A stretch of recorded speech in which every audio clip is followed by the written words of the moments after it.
எல்லாரும் எப்படி இருக்கீங்க? நாங்க நல்லா இருக்கோம். நீங்க எல்லாரும் 6 days சூப்பரா என்ஜாய் பண்ணீங்க தானே VBS? இன்னைக்கு டே 7ஓட பாடத்தலைப்பு கேட்டுடலாமா? இன்னைக்கான பாடத்தின் தலைப்பு தேவ பலத்தில் வளருதல். இன்னைக்கான நோக்கம் தேவ பலத்தில் வாழ்ந்த தாவீதின் வாழ்க்கைய பத்தி நம்ம பார்க்க போறோம். இன்னைக்கான மனப்பாட வசனம் என்ன தெரியுமா? கர்த்தரிலும் அவருடைய சத்துவத்தின் வல்லமையிலும் பலப்படுங்கள். எபேசியர் 6:10. ஓகே ஃப்ரெண்ட்ஸ், நம்ம நோக்கம் பார்த்தாச்சு, மனப்பாட வசனம் பார்த்தாச்சு, தலைப்பும் பார்த்தாச்சு. இனி நம்ம கதை பார்க்கலாமா? இஸ்ரவேலின் முதல் ராஜா ஆன சவுல் ரொம்ப பேட் கிங்கா இருந்தாங்க.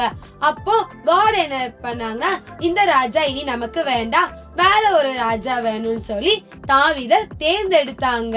தாவீது தேவ பலத்தினால நிறைஞ்சவரா இருந்தாங்க. ஒரு நாள் இஸ்ரவேலுக்கும் பெலிஸ்தியருக்கும் ரொம்ப பெரிய ஃபைட் இருந்து. அப்ப தாவீது என்னன்னா, அவங்கள்ட்ட ஒண்ணுமே இல்ல.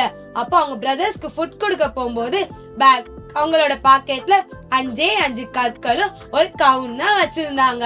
அங்க பெரிய மனுஷன் தான். அது யாருன்னு உங்களுக்கு தெரியுமா? யாரா இருக்கும், நீங்க சொல்லுங்க பாப்போம். அங்க யாரு இருந்தா தெரியுமா? கோலியாத் இருந்தாங்களாம். கோலியாத்னு பெரிய மனுஷன் இருந்தானா. அப்ப தாவீது என்ன பண்ணாங்கன்னா, அவங்கள்ட்ட இந்த 5 கல்லுல ஒரு கல்ல எடுத்து கவுனுல சுத்தி அடிச்சாங்களாம். அப்ப கோலியாத்தோட கரெக்டா நெத்தியில போய் விழுந்து கோலியாத் அப்படியே கீழே விழுந்து செத்துட்டானா. அவ்வளவு பெரிய மனுஷன குட்டி தாவீது வந்து வீழ்த்திட்டாரா? ஆமா, தேவ பலன் இருந்தா நம்ம எவ்வளவு பெரிய விஷயம் இருந்தாலும் நம்ம ஈஸியா ஜெயிச்சிடலாம். ஃப்ரெண்ட்ஸ், நீங்களும் தேவ பலத்துல வளருவீங்களா? ஹலோ ஃப்ரெண்ட்ஸ், இன்னைக்கு டே 7ஓட தலைப்பு என்னன்னா தேவ பலத்தில் வளருதல். இன்னைக்கு உங்களுக்கான நோக்கம் என்னன்னா தேவ பலத்தில் வளர்ந்த தாவீது வாழ்வை உதாரணமாக எடுத்துக்கொள்ளுதல். இன்னைக்கு உங்களுக்கான மனப்பாட வசனம் என்னன்னா, தாவீது நாளுக்கு நாள் விருத்தி அடைந்தான், சேனைகளுடைய கர்த்தர் அவனோடு கூட இருந்தார். 1 நாளாகமம் 11:9.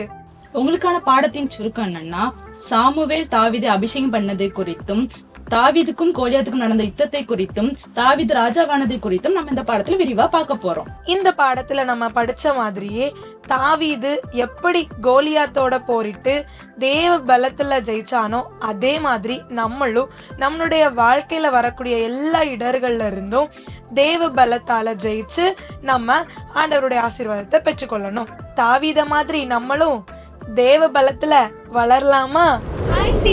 இன்னைக்கு நம்ம விபிஎஸோட 7வது நாளுக்குள்ளாடி வந்துட்டோம். இந்த 7வது நாள்ல சீனியர் பிள்ளைகளுக்கான பாடத்தலைப்பு என்னன்னா, தேவ பலத்தில் வளருவோம். நோக்கம் என்னன்னா, தேவ பலத்தில் வளர உங்களை உற்சாகப்படுத்துதல். இந்த நாளுடைய மனப்பாட வசனம் என்னன்னா, கர்த்தர் என் கண்மலையும் என் கோட்டையும் என் இரட்சகரும் என் தேவனும் நான் நம்பியிருக்கிற என் துருகமும் என் கேடகமும் என் இரட்சணிய கொம்பும் என் உயர்ந்த அடைக்கலமா இருக்கிறார். சங்கீதம் 18:2. பாடம் சுருக்கம் பார்க்கலாமா? தாவீதை பற்றி தான் பார்க்க போறோம். தாவீது வந்து ஆடு மேய்க்கிறவனா இருந்தா.